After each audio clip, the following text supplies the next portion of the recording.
Эфир бизди алга карай улайбыз. Урматтуу телекөрүүчүлөр, биздин эфир бүгүн абдан кызыктуу болуп турат. Себеби баштан баштап ушундай эжекелерибиз менен ырсаптарынан баштадык, комуздун коштошундарлар менен баштадык, дагы эле гүлдөргө чейин барып келдик. Ал эми биздин кезекте азыр абдан кызыктуу маегибиз болмокчу. Себеби бизде актриса, режиссер, бизнес айым, продюсер, айтсаң бүтпөз, Instagram баракчаларында хайп жараткан Ырыс Жомартова эжеке. Саламатсызбы эже? Кош келипсиз, кутман таңыңыз менен. Маанайыңыз жакшыбы эже? Жакшы, Кудай буйрса. Ошол сиздерге бир жакшы мындай көрүп турам, жаркырап кубанычтабыз эфирибизге келип бергениңизге. Айта кетсеңиз, ушул учурда эмнени алексиз? Көпкө сизди көрбөй калдык окшойт. Азыркы учурда ошо министрдин кызынын махабаты 4кө жардам берип жүргөн кезибиз Рустам Аташевка. Андан тышкары мен азыр Октябрь жана Жал кинотеатрларында директор болуп эмгектенем. Ушул эки кинотеатрдын кинолордун коюлушу, отчеттору жана башка жумуштар менен алекмин. Эң жакшы бул телекөрүүчүлөрдүн баарына кызык болсо керек, ушул министрдин кызынын махабаты деген өзгөчө. Ушундай көп жылдан бери күтүлүп ушул келатат экен, ушуну улантсыз деп. Даярдыктар кандай болду эже? Эмне өзгөчөлүктөр бар? Кудай буйрса эртең съемкалар башталганы турат. Бул жерде мен как сопродюсер катары гана кетем. А так режиссеру Рустам Аташев, мурунку топтогу эле актер актрисалар катышышат. Андан тышкары бизге ошол башка дагы мындай министрдин кызыбы же үйүндө иштеген кызбы, мен баягы сценарийди өзүмдүн гана бөлүгүмдү бөлүп бергендиктен өзүмдүкүн гана окудум. Ал жерде ошо кастингде Октябрь кинотеатрында кастинг болуп 30дан адам ашык ошол кастингден өтүштү да. Эми Кудайым буйрса иштин башы ишемби деп эртең Кудай буйрса баштаган турат. Рустам Аташев. Эң жакшы. Рустам экеге ийгиликтерди каалайбыз. Абдан албан бир чоң бир иш баштаган экен. Кудай буйрса. Ушул айтсаңыз, бул жерде продюсерлик жакты дагы эмес, актриса жагында алып кетет экенсиз сөз. Бул жерде мен баягы Рустам Аташевка бир гана жардам берүү максатында жана ошондой эле өзүм дагы роль жараткандыгыма байланыштуу. Эми биз баардыгыбыз эле ошол министрдин кызынын махабатынан чыктык да. Башталышы биздин чыгармачылык жолубуздун биз Сымылда деп эле баштаганда ушул тасмадан чыкканбыз. Ошондуктан биз Асель Чоткараева, Мадина экөөбүз жардам берүүнү туура көрдүк да. Уюштуруу иштерине, съемка учуруна жана ошондой эле өзүбүз да тартылып берели деп чечтик. Эң жакшы, эң жакшы. Министрдин кызынын махабатын анда биздин ушул жылдары быйыл күзүндө 15 сентябрдан баштап Кыргызстандын бардык кинотеатрларында Кудайым буйрса көрсөтүлөт деп турабыз. Мен режиссер эмесмин, бирок бул Рустам Аташевдин сөзүн айтып аткан кезим да азыр. Эң жакшы ийгиликтерди каалайбыз сиздерге. Айта кетсеңиз, бул негизи эле бул кино дүйнөсүнө эмне болуп аттанып, качан ушул сиздин бала чактагы кыялыңызбы же кесип тандап калдыңыз беле ушул? Негизи мен аябай көп дипломированный адисмин. Мектепти бүткөндө эле ошол кезде баягы Советтер Союзу учур болчу, мода болчу да, балдарыбызды уша Москвада, Казакстанда, Өзбекстанда окутабыз, башка жакта окуп атат деп мындай апаларыбыз айылда кеңкейип басышат эле. Ошол маалда мен дагы Алматада технологиялык окуу жайда окуганмын. Ал жактан мен биринчи кесибим инженер-технолог мебельного производства деп коет. Азыр бардык эле мебелдерди мындай карап туруп билем да, кандай жасалган, мындай качествосун, негизи эле кожа эмеспи, мындай шпондордун түрлөрүн, негизи ошол жагынан мындай дипломированный адисмин да. Анан Алматадан окууну бүтүп келип турмушка чыктым. Анан юрфакка окууга тапшырдым, биздин улуттук университетке. Сырттан окуу боюнча ал жакты бүттүм. Анан ал жакта окуп жүрүп эле параллельно Славян университетинин психологиясына окууга тапшырдым. Ал жака биз күндө кечинде сабакка барат элек, кечкисин окуп жүрдүм. Ошол эле убакта тигүү цехин иштетип, Дордой жакты да кошо алып кеткенге аракет кылдым да. Анан жылдар өтө берди. Андан кийин ошол киного тартылып калдым, министрдин кызынын махабатына. Министрдин аялы болуп, бирок ушунчалык ошол кезде же кино жоктугубу же мындай бул кинону мындай көрбөгөн кыргыз жараны калган эмес болуш керек да. Себеби деген кичинекей балдардан бери ушу Жоробек деп чоңоюшту да. Менин оюмча сиз деле ушул кино менен чоңойдуңуз болуш керек. Ошондуктан бул кино баягы менин мындай чыгармачылык шоу дүйнөсүнө, ошол азыркы кездеги шоу дүйнөдөгү досторумду табышыма, ордумду табышыма, деги эле жашоомдун кызыктуу болуп кетишине аябай чоң көмөк көрсөткөн тасма да бул. Ошондуктан Рустам Аташевті ушул кино аябай жакшы чыгып кеткендиктен мен дагы мындай кино жаатына кызыгып Дудук кыз деген тасманы тарттым. Андан көп 1 жыл 2 жыл өтпөй элечи. Ал дагы абдан жакшы тасмалардын бири болуп берди. Анан мындай жүрөгүмө жаккан кесип болгондуктан Бейшеналиев атын мурун институт, искусство институту болчу, азыр Кымалда университет болуп калды акыркы 2-3 жылдан бери. Ошол жактан режиссураны аяктадым да. Анан диплом алып, азыр мындай көптөгөн кино десе идеянын башталышынан баштап тритмент жазылып, сценарий жазылып, подбор актеров, подбор съемочной группы кандай тартылат, бардыгын даярдап алып анан чыгып кеткен. Өзүмдүн башка кесибим болуп калды да кино. Ал жерде мен убагында 5 жолур Болот Шамшиев «Призраки Орехового леса» деген тасма тартып, мындан көп жыл мурун, ошол бир 15 жылдай болуп калды окшойт. Ошол кезде мен ушул картинада иштедим да, алган айлыгым 5000 сом. Бирок ошого карабастан кухняны үйрөнүш үчүн ошол тасмада иштеп, мындай көп опыт алдым да. Анан кийин уже кеттим. Токтобой. Айтып эмес го, оор мезгилдер кыйын адамдарды жаратат деп турабы?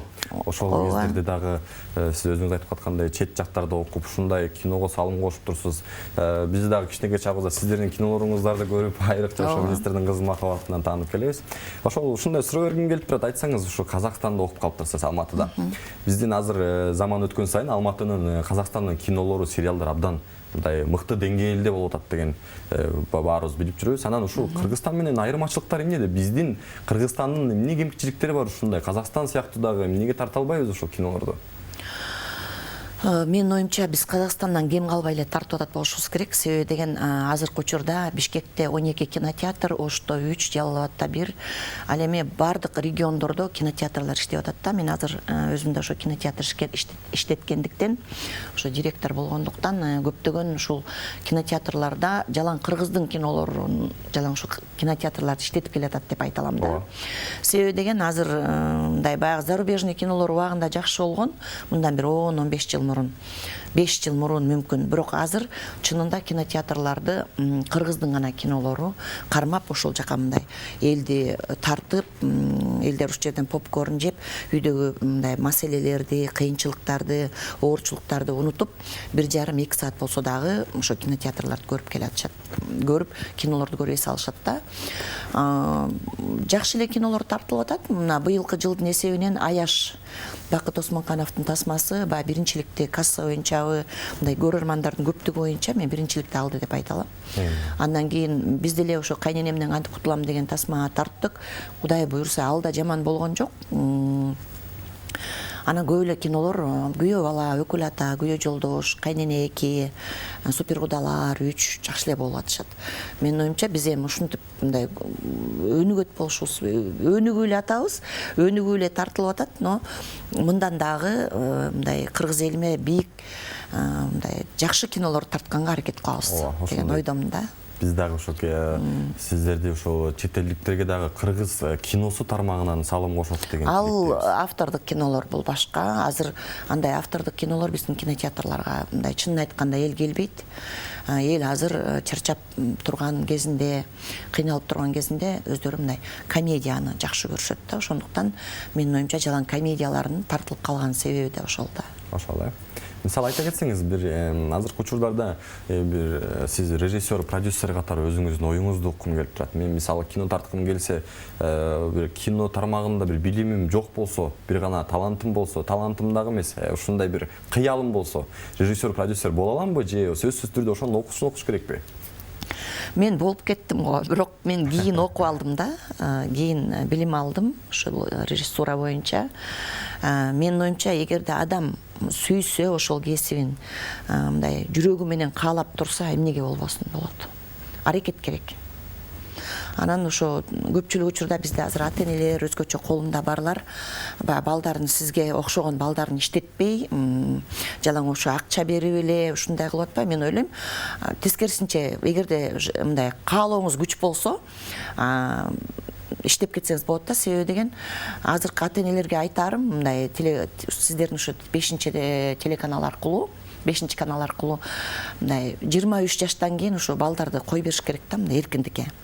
Анан эч качан акча берип жардам бербеш керек. Алар тагдырын талкалайт да, ошондуктан каалаган кесибиң менен иште, каалаган нерсеңди кыл, тап, иште, эмгектен жолуңду таап кет деш керек да. Ошондуктан сиздерге окшогон ар бир мындай жаштар иштеп каалаган кесиби менен мындай акча таап, сүйгөн кесиби менен алектенип мындай жыргап жашаса болот да. Эң сонун туура айттыңыз жеке. Бул айта кетсеңиз, бул биз мисалы ар бир Кыргызстанда ушундай 12 саат иштеп, жумуштан чарчап, үйгө барып, ушинтип чарчадым деп жатып калабыз, чарчаганыбызды билип. Ошо сиздин мисалы терс жактары кандай ушу режиссер, продюсерлик кесиптен мисалы эмнеден абдан кыйналып ушундай чарчадым дейсиз мындай? Чарчабайм деле, себеби деген чарчадым деген менде болбойт. Мен алдыга баягы максат коюп умтулган айымдардын катарын толуктайм. Мен бир эле учурда 6-7 иш менен алектенгенге аракет кылам да.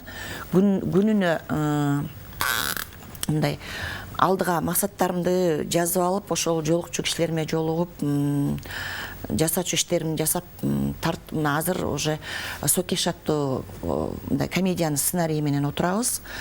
Бул башында режиссерлор менен кеңешилип, анан идея табылып жазылды. Андан кийин дагы бир режиссерубуз мындай режиссерский раскадровка жасап берди. Андан кийин азыр уже кудулдар отурушат да. Андан кийин мен өзүм көлгө барып, 3-4 күн отуруп, анан кийин тартканга. Бул жолкусунда мен уже мындай толук бүтүрүп, кээ бир кезде биз шашканыбыздан ошо сценарий толук бүтпөсө деле, ой, тигил жактан жаза коебуз деп кетчүбүз. Азыркы мендеги жоопкерчилик андай болбойт да. Азыр мындай башкача, мындай оор, мындай орусча айтканда ответственность сезем да. Ошондуктан бардыгын толук бүтүрүп, жакшынакай бүтүргөнгө аракет кылып иштеп аткан кезибиз азыр. Эң жакшы. Чыгармачылыгыңызды эмне менен азык аласыз? Кантип байытып китеп окуйсузбу же кандай бир? Кинолорду көрөм, көпчүлүк учурда документальный кинолорду көрөм, Кореянын кинолорун көрөм. Негизи эле көп мына интернетти көп карабаганга, интернетке алаксыбаганга аракет кылам. Себеби бул деген саз бир соруп кетсе, бир жок дегенде эле 12 саат ошол саздан чыга албай отурабыз да. Ошондуктан эртең менен таң атканда эле муну ары жылдырып мындай көп карабаганга аракет кылам да. Эгер бул телефонго кирип кетсем, мен ал күнү иштерим бүтпөй калышы мүмкүн да. Ошондуктан азыркы жаштарга айтарым, ошо телефондон, интернеттен мындай өтө көп кирбей, алыстап иштериңерди бүтүргүлө деп айтат элем. Эң жакшы бул. Алдыга максат коюп. Эң жакшы бул кино тармагында жүргөн адамдардын, деги эле продюсер, режиссерлордун биринчи көйгөйү бул көрүүчүлөр болуп эсептелет, туурабы? Мисалы, биз көрүүчүлөргө жараша кино тартышыбыз керек экен, туурабы? Ооба, көрүүчүлөргө жараша болуп калды. Азыр себеби деген мындай тарбиялык мааниси чоңураак болсун, же болбосо бир башкача бир кино тартса келбейт да элдер. Себеби деген элдин баары көңүл ачыш үчүн, жөн эле мындай айтканда топо күлүп кетиш үчүн келет да. Кинотеатрга келип, мен артында отуруп алып дагы ошо кайсыл жеринен мындай элдердин реакцияларын байкайм да, кайсы жерде күлөт, кайсы жерде ыйлайт, кайсы жерде кыйкырып чурулдап ийишет, кайсы жерде чыгып кетип атат, көргүсү келбей. Ошол нерселерди мына акыркы 2 жылдан бери байкап жүрөм да. Ошондуктан бизге башкысы ошо көрүүчүлөрдүн көңүлүнүн тапкан тасмаларды тартуу да. Эң жакшы. Ошол айтып калдык бизнес айым деп. Кинодон сырткары эмне менен алектенип, эмне менен дагы чакырасыз? Кинодон сырткары сулуулук салон. Өзүмдүн Ахунбаева Шоторуста эле көчөсүндө жайгашкан. Анан тышкары ошо Мадина базарында ушу Турциядан товарлар келип, мындай жалаң айымдардын спорт костюмдарын менен алектенебиз. Тигүү цехим бар. Контейнерлерди анча-мынча соода жүргүзүп, ошол боюнча. Анан кино деле мындай ачыгын айтканда бизнес алды эле. Кинону тартып бүткөндөн кийин алардын баягы элге жайга турган кинодой кылып, анан кинотеатрларга берип, кассаларын чогултуп алуу, бул деле менин оюмча бизнес да. Бирок эми мен өзүм негизи ошол кассага өтө мындай көңүл бура бербейм, ошо элге жакшы болду деп ошол жагына басым жасайм да. Эң жакшы. Бул бош убактыңызда сценарий жазасызбы? Жазам. Сценарийди кантип мындай ойлор кантип жаралат сизге? Жашоодон жаралат. Азыркы биздин Сокеш аттуу комедиябыздагы ошол шаарлыктар менен айылдыктардын ортосундагы мамиле, айылда бир жакшынакай үй бүлө, мындай күйөөсү ит багып иштейт да, кинолог деп коет го, ит менен тамагын карап, ошо жалаң эле ит менен боло берип, үй бүлөсүнө деле көп көңүл бурбай, анан ошол адам жөнүндө болот да, ошол бир жакшы сыйлык алып, бир жакшы пансионатка баран, ошол жактан бир башка бир айымды жолуктуруп калып, мындай тыкыр эле мындай жашоосу бир башкача поворот алат да, 180 градуска. Ошол жөнүндө азыр сценарий жазылып өткөн, Мурат Мамбетов раскадровкасын жасап берди. Азыр болсо ал кудулдардын колунда. Азыр эми ар бир эпизодко бирден мындай майын чыгара турган күлкүлүү эпизоддорду кошуп, сөздөрдү кошуп, реплика менен, андан кийин өзүм дагы көлгө кетем, бир жумага пансионатка, ошол жактан калганын өзүм бүтүрүп келип, анан Кудай буйрса июль ичи Жалал-Абадта, Бишкекте, анан Көлдө съемкалар болот. Жакшы. Бул сценарийди да өзүңүз жазып, өзүңүз алып турбайсыз. Сценарийди мен биринчи идеясын өзүм табам, анан сценаристтерге жаздырам, анан раскадровка, анан күлкүлүү сөздөрдү кошуп ар бир эпизодко. Быйыл ушул сценариym ушундай болуп атат да. Кудай буйрса, жакшы чыгат болуш керек деп ойлоп атабыз. Ошол. Жакшы же, бул мен өзүмө сизден мындай телекөрүүчүлөр да кызыгып атса керек, ушу кино тармагынан өзүгө бир жакшы маалымат алып алалы деп турабы. Айта кетсеңиз, кино тартуу негизи сценарийде, бул сценарий жазуу боюнча 3 негизги мындай фактор катары эмнени алып кетет элеңиз? Кинону мындай ушул нерсе болушу керек кино жаратып аткан дегенде. Менин оюмча бул тритмент биринчи. Тритмент абдан жакшы чыгыш керек. Сценарий ошого карата жазылат. Андан кийин актерлордун аткаруусу мындай ушунчалык жакшы, мындай деңгээли бийик актерлор, актрисалар ойносо кино жакшы чыгат да. Үчүнчүдөн реклама сөзүн ачык. Рекламага дагы абдан, киного канча акча кетсе, рекламага деле ошончо каражат кетет да. Ошо 3 нерсе. Эң жакшы бул анан негизи мурда мен мындан 2 жыл мурун тарбиялык мааниси жакшы болсо экен дейт элем да. Азыр эми эл күлсө экен, элдин көңүлүнө жакса экен, ушу эл эс алып кетсе экен деген нерсени биринчи орунга коюп атам. Демилгениңиз туура экен, себеби башка чет элдик кинолорду эмнеге көп көрөбүз биз? Биз тарбиялык маанини мектептен да көргөнбүз, ата-энебизден да көрөбүз. А кинону биз мисалы рахат алуу үчүн, жаңы нерсе үйрөнүү үчүн көрөбүз, туурабы? Жок, негизи кинодо тарбиялык мааниси болуш керек. Ооба. Себеби деген ошол жазылып аткан сценарий ошол тарбиялык маанини элге бир жакшы үлгү болуу нерсени камтыш керек да. Бирок андай кинолорго эл келбей атпайбы? Ошондой болот да. Эң жакшы сиздин чыгармачылыгыңызга ийгиликтерди каалайбыз. Буюрса Кыргызстандын атын кино жагынан таанытасыздар, мыкты сценарийлер жазылсын, телевизордон көрүп мыкты ушундай бир башка телеканалдардан көрүп бул биздин жекебиздин сыймыктаналы же чыгармачылыгыңызга ийгилик каалайбыз. Анда эмесе биздин убактыбыз да аягына келип калды. Анда ушул көрүүчүлөргө бизге бир мындай бир эркин микрофон болсун. Урматтуу кыргызстандыктар, мен биринчи ушул кыргыз элиме кааларым ден соолукта болуңуздар. Ар бириңиздердин жүрөгүңүздөрдүн түпкүрүндө бир ушул ишти аткарсам экен, же болбосо бир ушул максатыма жетсем экен деген тилеген тилектериңиздер, көздөгөн максатыңыздар бар. Ошол максатыңыздардын бардыгына жетишиңиздерге тилектешмин. Ишиңиздерге ийгилик каалап, мен кыргыз элимди сүйөм. Кыргыз эли бар үчүн биз барбыз. Ошондуктан ошо кыргыз элим үчүн талпактап, жүгүрүп, таң эртең менен түнгө чейин иштегенге даярмын. Элим үчүн. Кыргыз эли да сиздин чыгармачылыгыңызды абдан сыйлап, баалап келет. Өөнү көп өсө бериңиз, чоң рахмат. Ал эми урматтуу телекөрүүчүлөр, биз эфирибизди алга карай кылабыз. Бизден алыстабаңыздар.